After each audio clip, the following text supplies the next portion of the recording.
Hello again, friends. Carlos Scarpero here. Hey, I want to tell you a little bit about seller-funded buydowns. With these programs, you can create a win for both buyers and sellers in the process, in the mortgage process. Right now, the market has been changing quite a bit. We used to have this really, really hot market. Now things have cooled down a bit, and we are seeing seller-funded buydowns. And so I'm going to talk a little bit about why they're happening and how you can create a win-win situation. So if you're a realtor, please share this with your clients, or if you are either buying or selling, share this with your realtor or share it with just whoever you know might need this information.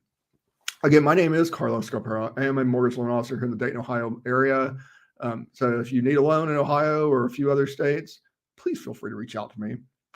But let's get started. So why are buydowns happening? The main reason they are happening is because of rising interest rates. As you may have heard, we have had record rises in interest rates. We literally went from some of the lowest rates in 50 years to some of the highest rates in the last 25 years within less than a 1 year period. So it's been a really crazy ride and has cooled off the market and actually has created opportunities to buy houses that did not exist before. You don't have the situation where you're jumping in with 25, 30 offers at a time. And now it's created actually a much more fair marketplace as a buyer. And as a seller, you can still get some money as well. You just won't get as much as you were a year ago, but most likely you'll still make actually quite a bit of money on the house, especially if you bought it 4 or 5, 6 years ago, because the prices have gone up so much the past few years. So as interest rates rise, seller buydowns are making a comeback. And so I'm going to talk about how to use buydowns to structure the loan or to structure the offer to create win-win situations. Because right now it's all about cash flow. Because rates have gone up, the buyers are looking at what is their monthly payment. And if the payment is more than they can afford, they're saying, you know what, I'm not buying this house. And that's what it's all about. It's about creating ways to make that monthly payment be less so they can buy the house and everybody's happy. And for buydowns, what is an interest rate buydown? Let's talk a little bit about that. There are 2 different types of buydowns. And a buydown is paying money to the lender to make an interest rate lower. And like I said, there are 2 different types. There is the permanent buydown, and there's also a temporary buydown. A permanent buydown is paying discount points to permanently buy down the interest rate. And so it would be that new rate over the life of the loan, which can be good or bad.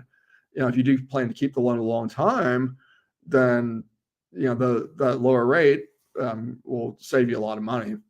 The only downside of the permanent buydown is that the money that's paid to get that rate lower, if you do refinance the house or if you do sell the house and you have not stayed there long enough to recoup that money you paid into it, that money paid in as a buydown is non-refundable. As opposed to the temporary buydown, which we're also going to discuss in a minute, it is refundable, which is a big, big difference in the 2. And so that's why right now in this environment, I actually prefer the temporary buydown. So so what are discount points? Discount points are fees to lower the interest rate over the life of the loan, and they are expressed as a percentage of the loan amount. And so we're going to give you a quick example. And for compliance purposes, I have to tell you, these are for example purposes only. So this is not an offer to lend, is only for example purposes. And my compliance guy wants me to tell you that so you don't do any sort of reporting. Example purposes only. Okay, we got that out of the way. So we're going to just do a quick example. So on this, we're going to say the loan amount is $360,000. And so at a 7% rate, the payment on that will be $2,395. And we're not counting tax and insurance, all that stuff. Just keep it simple. $2,395 would be that payment. So what you could do is do a buydown. So we'll hide that real quick with a buydown. You could do a buydown of, in this example, of $10,800 to buy it down to a 6.5% rate.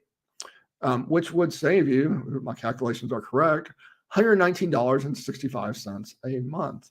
Or you could have the seller pay that. So what you could do is do what's called a seller concession and have the seller pay that. So you could put something in the contract saying, Seller will pay $10,800 in concessions towards closing costs, and that will cover the buy down, and that'll save you $119 a month.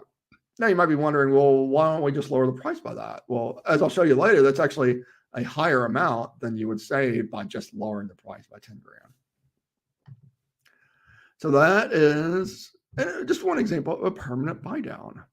And they're available for any type of loan, VA, FHA, conventional, really any type of loan that you need has a permanent buy down. I don't really know any lenders that don't offer permanent buy downs because they like making money and they like taking money to make more money. So if a permanent buy down is for you, then that's definitely a program that is available. So let's talk about how that works. So the buyer qualifies at the discounted rate. The seller provides a concession towards that, and it'll go towards maximum concessions. And so for different types of loans, there are caps on the concessions. So for example, conventional loans, 3%, on FHA loans, 6%, VA, 4% plus the closing costs, and USDA has their own way of working that. And so the homeowner would pay a reduced rate over the life of the loan with that permanent rate buy down. And so, like I said, it would save them or save you, if you're the buyer, more than it would be from just lowering the price. And so it's a win-win. So temporary buy down is a little bit different. It's when you buy the interest rate lower for a fixed period of time. The most common one we're seeing right now is what's called a 2-1 buy down. So that'll be 2% lower first year, 1% lower second year, and then third year on would be at the normal rate, or what's called the par rate. And so let's give an example of a temporary buy down. So back to what we were at before, using that 7% example, it would be 5% rate first year, 6% rate second year, and 7% rate years 3 to 30. And based on that $360,000 loan amount we had given in the previous example, like I said, for example purposes only, that would be a savings of $462 the first year and $236 the second year. And after that, from year 3 and beyond, it would be back to that normal pricing. That's how that would work. And you might be wondering, where does that money come from? And that's a very good question. We'll show you real quickly in a second. And so that would come from a subsidy from the seller. So if you add all those up, you add 462 times 12 and then add 236.71 times 12. Math comes to $8,300, a little bit over $8,300. And that would come as a subsidy from the seller and be placed into an escrow account. And so the way it works is the buyer qualifies at the note rate, which would be, so in this particular case, would be at 7%. Like I said, for example, purposes only. The seller provides a concession of $8,300 to buy down the rate.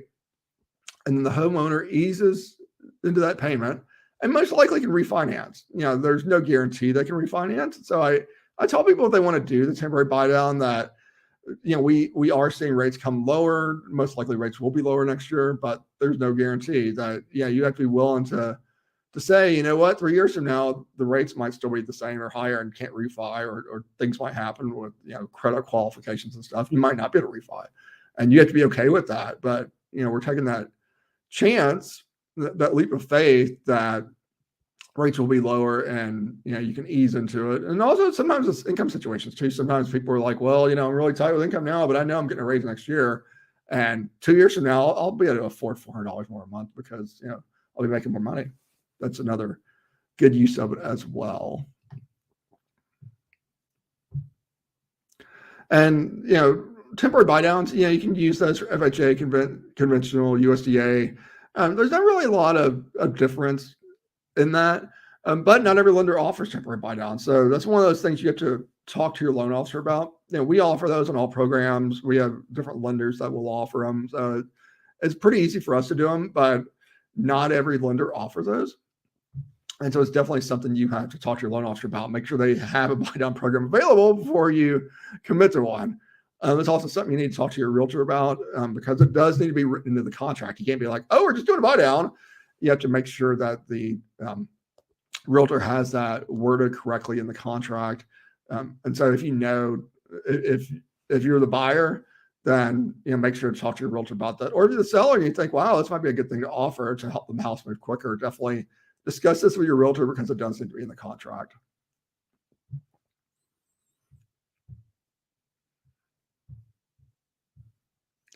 And also, one more thing to keep in mind, you cannot offer more concessions than are allowed by the loan program.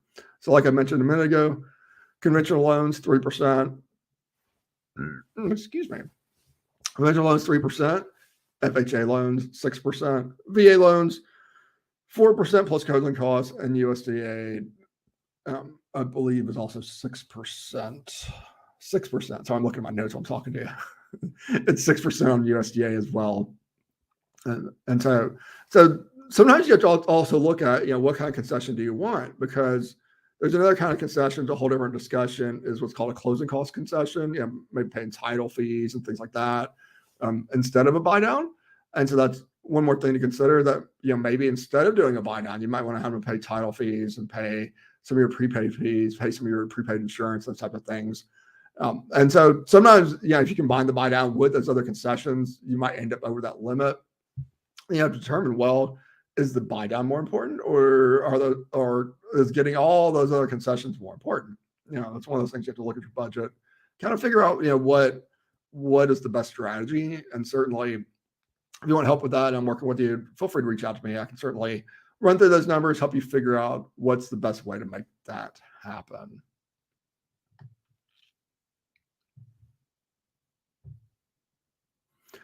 So let's talk about why this is important.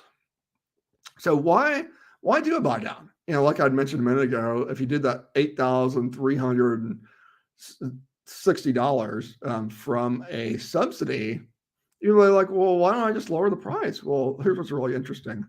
Lowering the price actually only saves $55.82 a month on payment on a $360. Obviously, like I said, example purposes only, and that's for that particular example. So as you can see, it would save you quite a bit of money to do that buy down instead of lowering the price if you're the seller of the house. And so, like I said, this can create win-win situations. So I hope you enjoyed this brief presentation today about buy downs. I hope you understand it a little more. If you have any questions, please do not hesitate to reach out to me. My number is 937-572-3713. I can also be reached at scarpero.com. Look forward to talking to you soon. Later. Bye.